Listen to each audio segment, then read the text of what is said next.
Assalamualaikum warahmatullahi wabarakatuh. Alhamdulillahi rabbil alamin wa bihi nasta'inu ala umurid dunya waddin. Asyhadu an la ilaha illallah wa asyhadu anna Muhammadan abduhu wa rasuluh. Allahumma salli ala sayyidina Muhammad wa ala alihi wa sahbihi ajma'in. Ya, Bang Haji, sebagai musisi legenda di Indonesia ini, bagaimana Bang Haji melihat perkembangan musik saat ini? Pertama secara umum ya, saya bersyukur karena sekarang ini orang Indonesia sudah Indonesian minded. Jadi orang Indonesia sekarang sudah gemar, oh saya suka grup ini, saya suka grup ini, saya penyanyi yang semuanya Indonesia. Entah itu popnya, entah itu dangdutnya, entah itu campur sarinya, semua sudah Indonesia minded. Dulu waktu zaman saya muda, semua Western minded. Elvis, dengan rock and rollnya, Rolling Stone, kayak gitu. Lagu kita kurang lihat, tapi sekarang secara umum seperti itu. Nah, cuma saja ke depannya, langkah ke depan, saya nggak akan mengatakan dakwah lewat musik, tidak. Paling tidak bermusiklah untuk menghibur, bukan merusak. Minimal itu. Karena karena menghibur aja dulu. Paling banyak, paling tidak menghibur, jangan merusak gitu loh. Karena daya rusak musik itu luar biasa. Dia bisa menghancurkan keimanan, menghancurkan akhlak, menghancurkan persatuan. Bisa banget. Dan sebaliknya dia bisa menghibur. Sementara musik, jangan lupa loh, dia itu health management nomor 1. Terus di samping dzikrullah. Ala bidzikrillahi tatma'innul qulub. Tapi mendengar musik, bermusik itu menurut yang saya baca dari persyaratan sehat itu ternyata mendengar musik.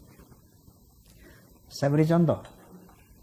Baru-baru ini ada satu testimoni dari seorang mahasiswa yang kena penyakit kanker stadium 3. Suatu saya lagi mentas di Bandung, saya kedatangan seorang mahasiswi, bawa kado. Bang Haji, ini hadiah untuk Anda. Saya bilang, Anda siapa? Saya mahasiswi universitas apa, semester sekian. Ini hadiah, saya berterima kasih sama Anda. Kenapa? Saya punya kanker stadium 3, dinyatakan sembuh sama dokter karena saya sering mendengar lagu Bang Haji. Wallahi, ya, ini hadiah buat Anda. Seperti itu, ya. Lalu ketika acara Roma Irama Inspiration, dia dihadirkan membuat testimoni. Saya sembuh di televisi. Nah, ternyata lagu yang saya katakan tadi dalam health management itu nomor 1 loh, bisa membuat orang sehat. Itu terbukti misalnya dari orang itu misalnya kan, saya tanya kepada dokter, apakah mungkin dok lagu bisa menyembuhkan orang? Oh bisa Bang Haji. Karena penyakit itu timbul dari, terutama dari psikosomatik namanya. Kalau jiwa kita resah, banyak stres segala macam, itu macam-macam penyakit subur. Tapi sebaliknya kalau jiwa kita tenang, terhibur, itu satu obat sehat yang luar biasa. Dan sangat mungkin anak itu, dibilang mahasiswa itu, yang kena kanker itu betul. Saya tanya kepada seorang dokter, namanya Dokter Sibro. Nah jadi luar biasa manfaat musik ini. Kalau digunakan untuk hal-hal yang positif, minimal menghibur, tidak merusak seperti itu. Kita bangga bahwa Indonesia sekarang sudah Indonesian music minded, tidak lagi Western music minded. Nah, coba sekarang ditingkatkan menjadi minimal musik yang menghibur, yang melegakan orang, yang istinya kita jadi sehat. Gitu. Saya pun dalam berdakwah, saya selalu prinsip menghibur. Karena prinsip saya dakwah, dalam sejam saya ceramah tidak mungkin 60 menit mau serius. Mungkin 40 menit buat orang ketawa. 20 menit serius, 10 menit yang dia paham dan dilaksanakan sudah lebih dari cukup. Masya Allah. Maka dalam dakwah saya itu, saya bilang sama jamaah, kalau kalian mencari dakwah-dakwah yang menghasut, menghina, memaki, kau tidak akan dapat di channel saya. Tapi kalau dakwah-dakwah cerita poligami, ya silahkan cari di channel saya. Itu senang nih bapak-bapak kalau kita cerita poligami. Bang Haji, kemudian semua profesi pasti pernah mengalami tantangan. Pasti. Saya banyak tantangan dalam dakwah. Saya pernah ditinggal di tengah hutan.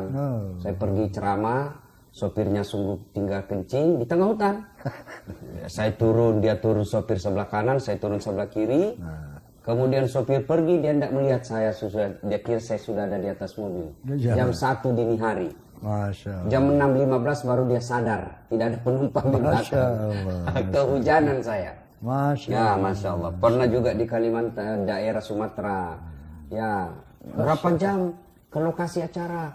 Dari Bandara Jambi ke pelabuhan paling lama naik mobil 1 jam. Dari pelabuhan ke tempat acara paling lama 2 jam pakai speedboat. Dekat sama daerah Kalimantan. Ternyata sampai bukan speedboat, perahu ketinting. Tok. Saya sudah mulai jengkel itu. Ini nipu saya lagi nih. Begitu sudah 3 jam belum sampai, 4 jam belum sampai. Saya bilang, Pak Haji, Bapak bilang tidak sampai 2 jam. Ini sudah hampir 4 jam belum sampai. Dia bilang sebenarnya ini Ustadz 9 jam. Wah, kenapa Bapak bilang cuma 2 jam? Dia bilang kalau saya bilang 9 jam pasti Pak Ustadz tidak mau datang ke sini. Itu banyak sekali tantangan dalam dakwah. Sebagai musisi khas dangdut, kira-kira punya pengalaman yang unik yang bisa diceritakan ke kita ini. Oh, luar biasa, Kiai. Ya. Dulu kan ada istilah perang dangdut sama rock. Perangnya. Bukan hanya perang opini, tapi perang fisik. Sampai perang fisik. Perang fisik itu bagaimana? Saya buat filmnya itu, Menggapai Matahari ada. Jadi kalau pemain rock main, band rock main, itu dilempari batu sama dangduters. Dangdut main, hujan batu. Pernah saya main di Bandung, nah jadi istilahnya nih, dulu pernah ada konflik pertama dari salah satu band rock yang mengatakan dangdut itu bilang gitu. Nah, saya jawab kan. Sejak itulah sampai fisik ya. Jadi saya mengalami banyak hal yang paling tragis. Saya pentas di Bandung di sarangnya rock ini ya. Saya nggak sebut namanya. Itu hujan batu orang puluhan ribu. Itu saya ingat betul, itu pentas, ada kolam di depannya, ada besi. Itu besi itu kayak mie. Saking banyaknya orang. Itu waktu hujan batu itu nggak ada orang berani naik. Polisi nggak berani naik. Akhirnya saya pasang badan. Bismillahirrahmanirrahim. Allahu Akbar. Saya belum gitu kan. La ilaha illallah. Berhenti sendiri. Itu udah penuh batu, untung nggak parah gitu. Sudah selesai, diam aja. Bisa kami mulai? Bisa. Itu saya filmkan itu. Itu kisah nyata itu, kisah nyata. Yang menggapai matahari. Kalau nggak salah menggapai matahari ya. Ya, terus Bang Haji, dengan prestasi yang luar biasa, yang tidak semua orang diberikan kesempatan seperti Bang Haji. Muhammad, astagfirullah.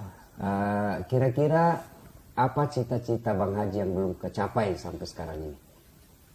Apa ya, Masya Allah, terlalu banyak Allah memberikan nikmat kepada saya. Wa in ta'udu ni'matallahi la tuhsuha.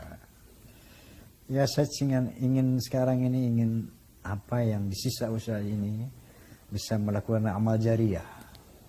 Entah amal jariah itu melalui film, entah melalui musik, entah melalui tabligh.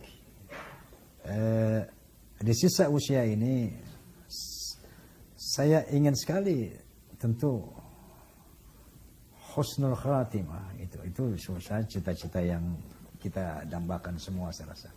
Husnul khatimah saja. Dan untuk mencapai itu tentunya di samping doa, saya berusaha agar setiap karya, setiap langkah, setiap aktivitas itu harus menjadi amal jariah. Wallahu a'lam bishawab. Ya, saudara, zaman saya kecil dulu di kampung, saya sering menonton beliau. Dengan izin Allah, saya berada di tempat ini satu meja untuk berdiskusi dan membagi kebaikan. Betapa terharunya saya bisa bertemu dengan Bang Haji Roba Irama. Lalu saya membayangkan betapa terharunya kelak ketika kita bertemu dengan Muhammad SAW. Seorang Bang Roma saja sudah menggetarkan hati saya ketika bisa ketemu sosok legenda musik Indonesia yang saya kagumi dan banyak menjadi inspirasi dalam dakwah saya. Saya sudah merasa sangat bahagia. Bagaimana kelak ketika ketemu dengan Rasulullah Muhammad SAW, kasih Allah. Dalam perbincangan sederhana ini, tidak henti-hentinya Bang Roma mengucapkan Allahumma salli ala Sayyidina Muhammad wa ala Sayyidina Muhammad, menunjukkan kerendahan hati, menunjukkan pengakuan bahwa kita bisa seperti ini adalah hasil kerja dari Rasulullah SAW. Kita bisa mengenal Islam karena kerja dan usaha yang dilakukan oleh Rasulullah Muhammad SAW. Sehingga pantas ketika Allah perintah puasa, Allah tidak ikut melaksanakan puasa. Ketika Allah perintah kita haji, Allah pun tidak menunaikan ibadah haji. Allah perintah kita sholat, Allah tidak menunaikan ibadah sholat. Tapi ketika Allah perintah kita untuk bersalawat, innallaha wa malaikatahu yusalluna ala nabi. Allah dan para malaikatnya bersalawat kepada Rasulullah Muhammad SAW. Maka wahai orang-orang yang beriman, bersalawatlah kalian kepada Rasulullah dengan sebaik-baik salawat. Sebaik-baik salawat. Maka tidak heran, mari berdakwalah kalian, berdakwalah kita sesuai dengan apa yang kita miliki. Bagi adik-adik remaja yang ahli bidang medsos, sampaikan dakwah dengan kemampuan medsos yang kalian miliki. Bagi teman-teman remaja yang punya keahlian untuk menulis, sampaikanlah dakwah dengan tulisan-tulisannya.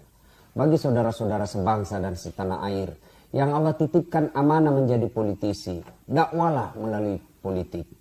Bagi bapak ibu saudara-saudara sekalian diamanahi jabatan, dakwalah melalui jabatannya. Dan saudara-saudara yang diamanahi dan diberi ilmu kemampuan oleh Allah menjadi musisi, sampaikanlah dakwah melalui keahlian bermusiknya. Katakan walau satu ayat. Semoga ada manfaat. Saya Dasat Latif bersama Bang Haji Roma Irama menyampaikan semoga perbincangan ini ada manfaat. Dengan kalimat akhir, kejarlah duniamu seolah-olah kau akan hidup selama-lamanya. Tapi ingat, jangan lupa kejar akhiratmu seolah-olah kau akan mati besok. Demikian, Assalamualaikum warahmatullahi wabarakatuh.